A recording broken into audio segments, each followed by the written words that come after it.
ಭಾರತ ಸಂವಿಧಾನ top 20 important questions. ಪ್ರಶ್ನೆ 1.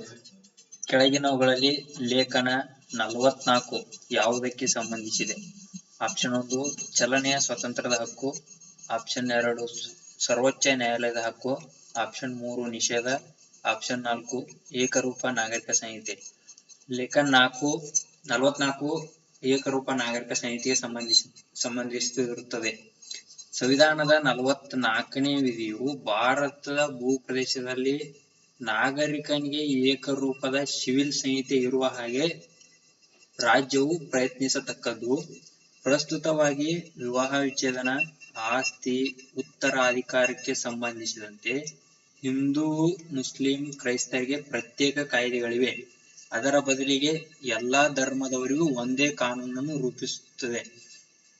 1867ರಿಂದಲೂ ಗೋವಾದಲ್ಲಿ ಸಮಾನ ನಾಗರಿಕ ಸಂಹಿತೆ ಜಾರಿಯಲ್ಲಿದೆ. ಇತ್ತೀಚೆಗೆ ಉತ್ತರಾಖಂಡ, ಉತ್ತರ ಪ್ರದೇಶ ಮತ್ತು ಹಿಮಾಚಲ ಪ್ರದೇಶಗಳು ಕೂಡ ಏಕರೂಪ ನಾಗರಿಕತೆಯನ್ನು ಜಾರಿಗೆ ತರಲು ಪ್ರಯತ್ನಿಸುತ್ತಿವೆ.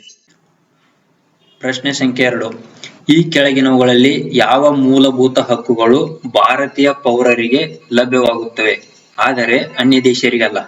ಆಪ್ಷನ್ ಎ ಕಾನೂನಿನ ಮುಂದೆ ಸಮಾನತೆ, ಆಪ್ಷನ್ ಬಿ ಅಭಿವ್ಯಕ್ತಿ ಮತ್ತು ವಾಕ್ ಸ್ವಾತಂತ್ರ್ಯ, ಆಪ್ಷನ್ ಸಿ ಅಲ್ಪಸಂಖ್ಯಾತರು ತಮ್ಮದೇ ಭಾಷೆ ಮತ್ತು ಸಂಸ್ಕೃತಿಯನ್ನು ಸಂರಕ್ಷಿಸಿಕೊಳ್ಳುವ ಹಕ್ಕು, ಆಪ್ಷನ್ ಡಿ ಜೀವ ಮತ್ತು ಸ್ವತಂತ್ರ ಸಂರಕ್ಷಣೆ.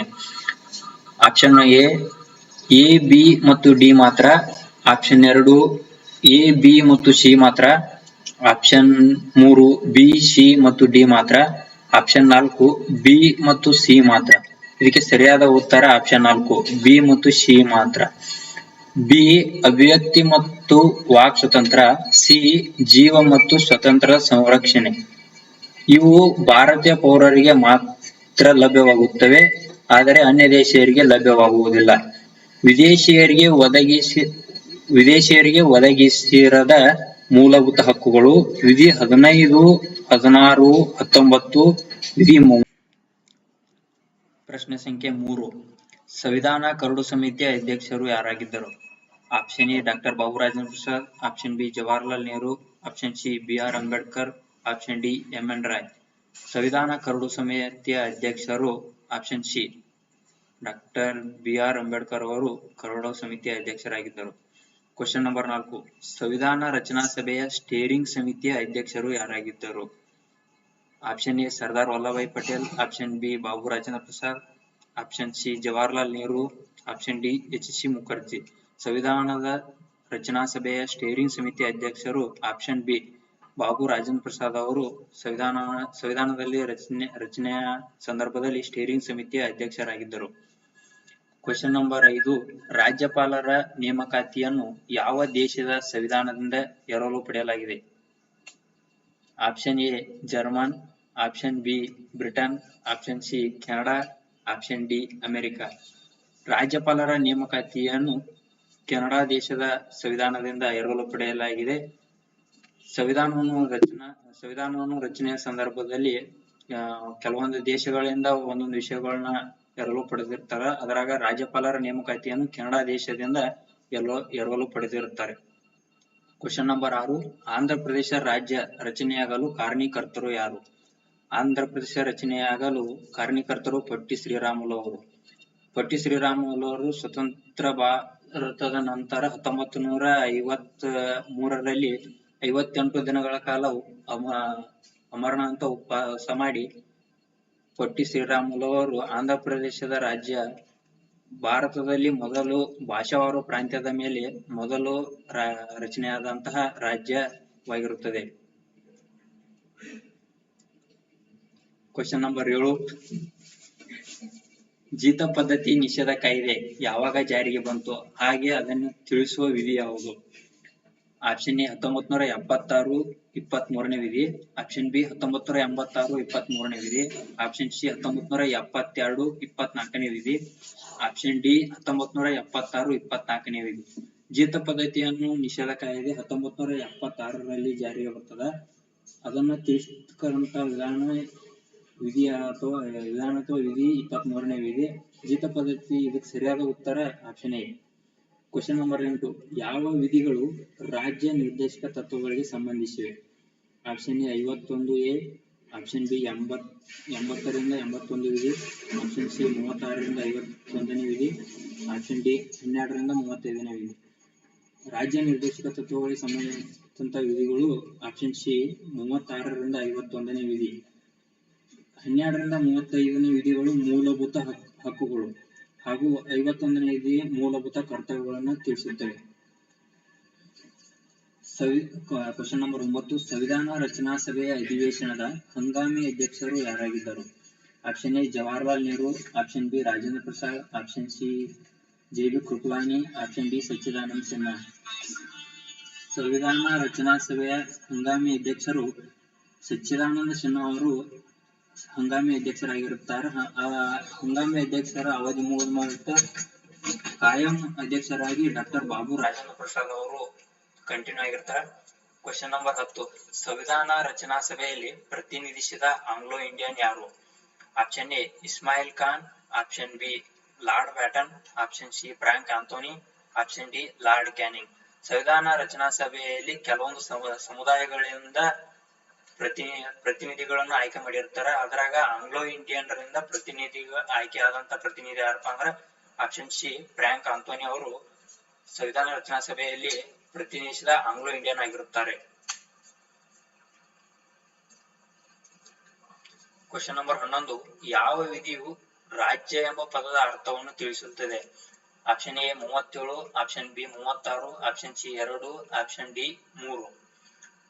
ರಾಜ್ಯ ಎಂಬ ಪದವನ್ನು 36ನೇ ವಿಧಿ ರಾಜ್ಯ ಎಂಬ ಪದವನ್ನು ಅರ್ಥೈಸುತ್ತದೆ. 2ನೇ ವಿಧಿಯು ಭಾರತ ದೇಶದ ರಾಜ್ಯಗಳ ಬಗ್ಗೆ ತಿಳಿಸುತ್ತದೆ.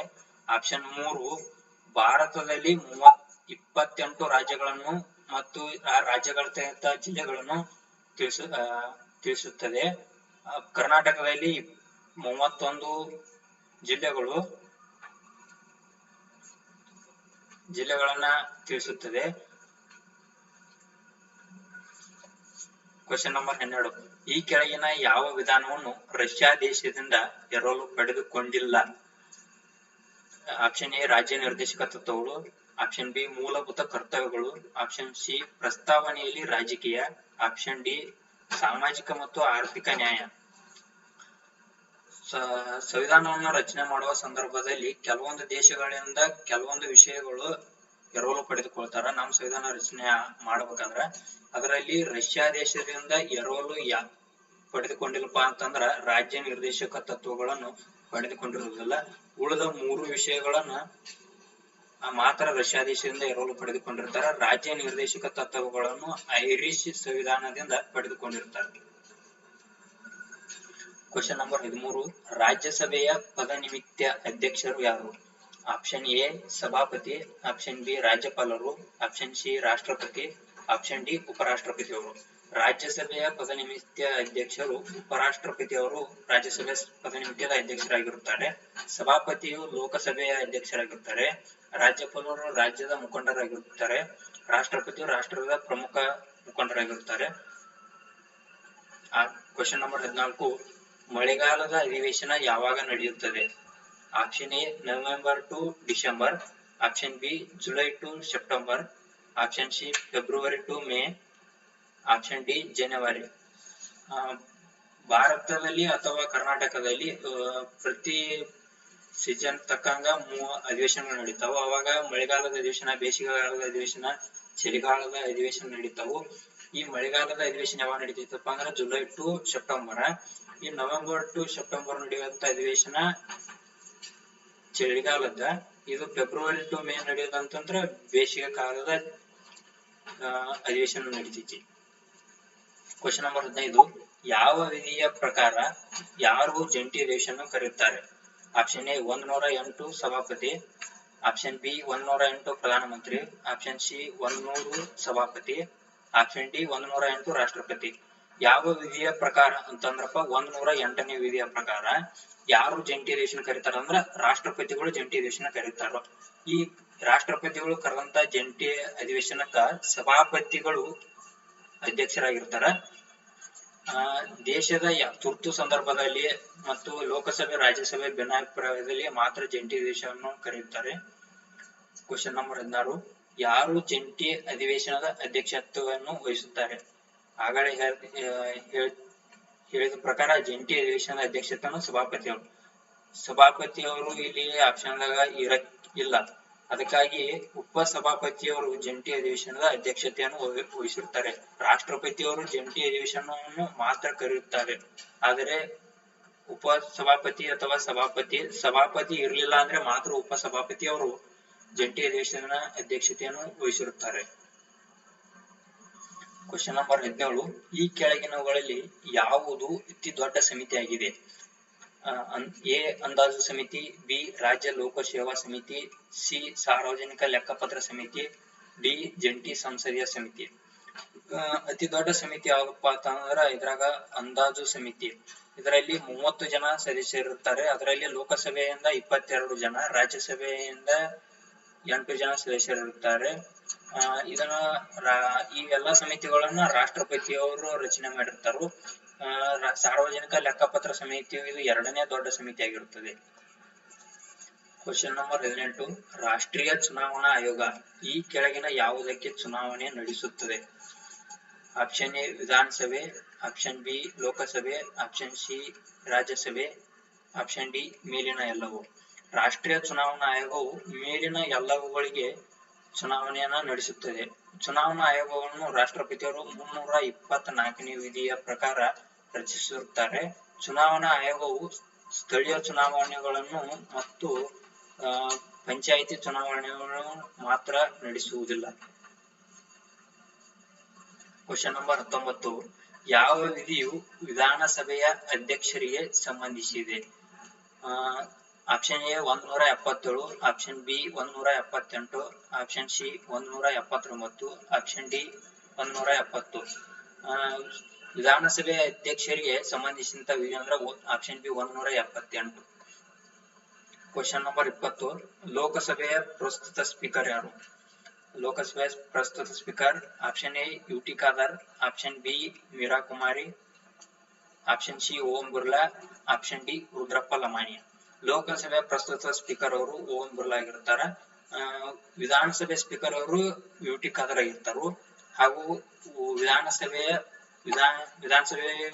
ಸ್ಪೀಕರ್ ಅವರು ಯುಟಿ ಖಾದರ್ ಆಗಿರ್ತಾರು. ವಿಧಾನ ಪರಿಷತ್ನ ಸದಸ್ಯರು ರುದ್ರಪ್ಪ ಲಮಾಣಿ ಆಗಿರ್ತಾರು. ಮೀರಾ ಕುಮಾರಿ ಅವರು ಮೊದಲ ಮಹಿಳಾ ಸ್ಪೀಕರ್ ಆಗಿರ್ತಾರು.